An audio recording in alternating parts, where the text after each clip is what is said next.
A odontologia se mostra a cada dia uma ciência repleta de pesquisa e, consequentemente, surgem conceitos, técnicas e materiais de última geração. Enquanto há anos atrás novidades demoravam a chegar, hoje coisas novas surgem com muito mais frequência. Conceitos mudam, isso nos obriga a nos mantermos sempre atualizados. E quando falamos em implantes dentários, não restam dúvidas.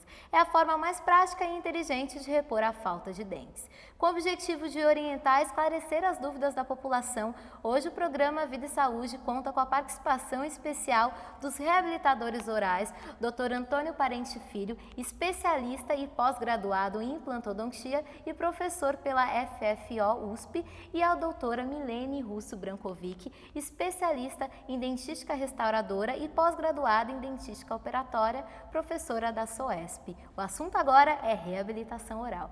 Doutores, muito obrigada pela presença dos dois. Obrigada. Obrigado pelo convite. Doutor Antônio, o senhor atua há mais de 30 anos na área odontológica. Conte-nos o que presenciou no decorrer desse tempo quando falamos em avanços na odontologia e na implantodontia. Muitos avanços ocorreram nesse período. Os avanços que eu vejo mais importantes são o laser e suas aplicações,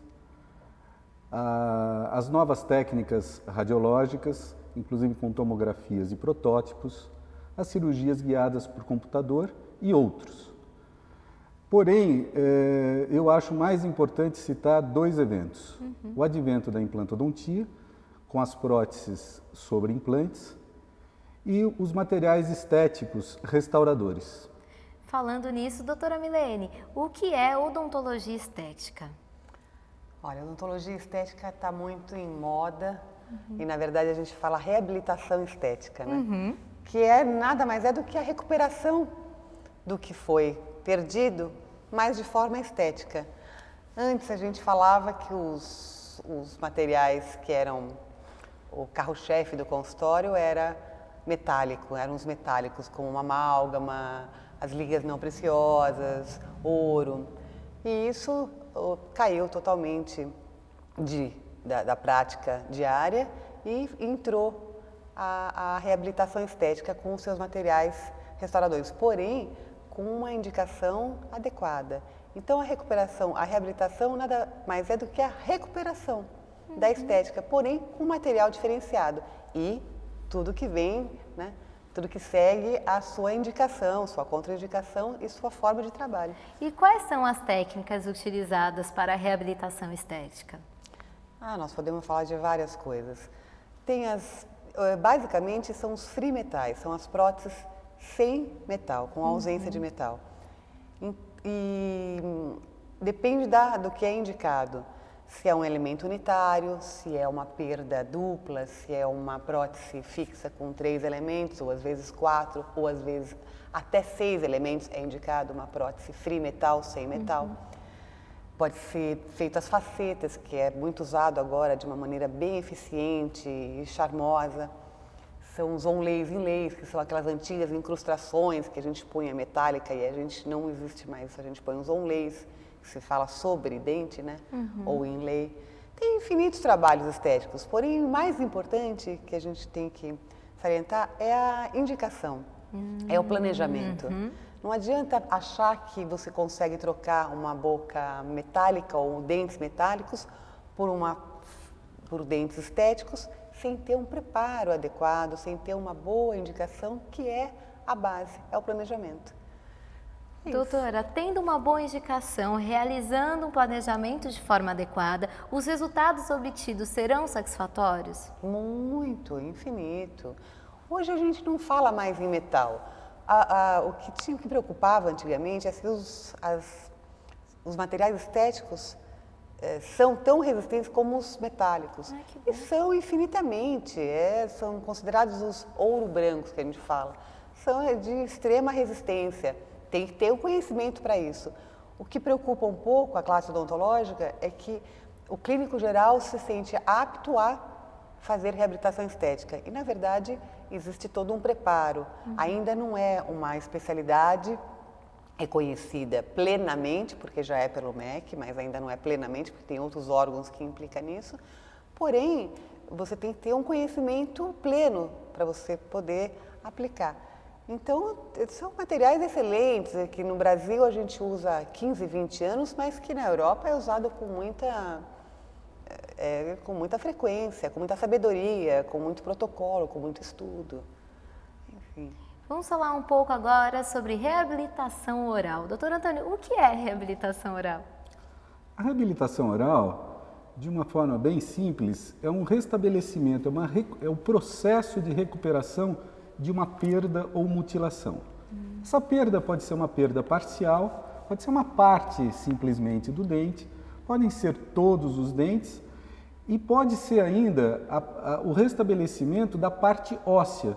O paciente normalmente ele parece que ele perdeu a parte gengival, porém a gengiva ela só é uma cobertura da parte óssea. Então quando o paciente perde o osso, ele tem a impressão de que ele perdeu gengiva.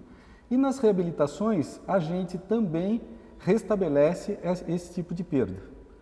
Existem as reabilitações orais convencionais, que são as reabilitações que são feitas sobre dentes, e existem as reabilitações orais que são feitas sobre implantes, que é a área que eu atuo. Essas reabilitações orais podem ser fixas, podem ser removíveis. Hoje é muito comum as pessoas procurarem, principalmente os mais idosos, que têm uma perda muito grande, procurarem as dentaduras de encaixe, que são as overdentures, que são dentaduras que têm um sistema de encaixe e que o paciente consegue usar de uma forma bastante razoável e só é conseguido remover com a ajuda das mãos. É um sistema de encaixe tipo desses de camisa, de calça, que faz aquele clec-clec, o paciente utiliza. Então, podem ser fixos ou removíveis. Ambos são reabilitação oral, é um restabelecimento da mutilação. E quanto às técnicas de implante? Olha, muitas técnicas vêm sendo testadas. O protocolo Brånemark, que foi quem criou a implantodontia, sugeria e sugere ainda que sejam aguardados alguns meses, 6 meses para a arcada superior e 4 meses para a arcada inferior. Porém, evidentemente, como o mundo tende a evoluir, existe uma tendência de minimizar esse tempo. Existe, no momento, a carga imediata, que, na realidade, ela é vendida como um produto, né? A gente precisa ter muito cuidado para poder indicar esse tipo de procedimento. Por quê?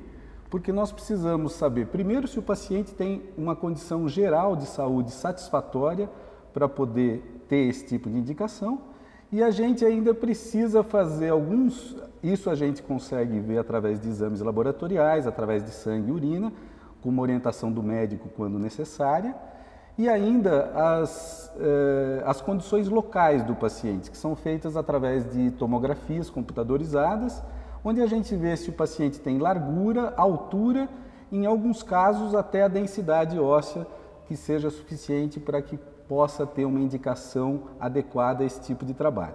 A gente percebe que hoje a carga imediata não é indicada, né? Ela é de alguma forma vendida. A gente tem sérias restrições quanto a isso, porém existem indicações sim, a técnica é uma técnica que já tem estudos que comprovam a sua efetividade, porém, como eu disse, altamente específica. Hoje existem os protocolos, que são o restabelecimento da arcada toda sobre implantes, que são normalmente os mais conhecidos pelos pacientes. E também é muito importante não confundir implante imediato com carga imediata. O implante imediato é a remoção do dente com a colocação imediata do implante. E a carga imediata é a colocação do implante e a colocação de um dente, seja ele definitivo ou provisório, imediatamente após a colocação do implante. De acordo com a correta indicação, esses procedimentos são seguros?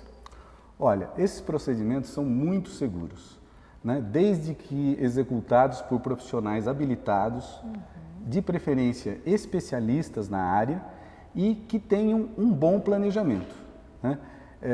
É no planejamento que está a diferenciação de um profissional habilitado ou não.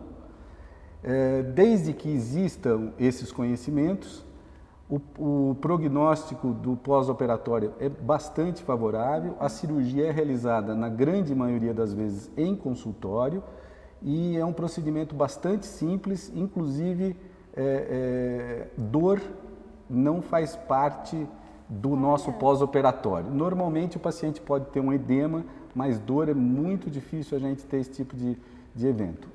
Pode existir, porém não é comum.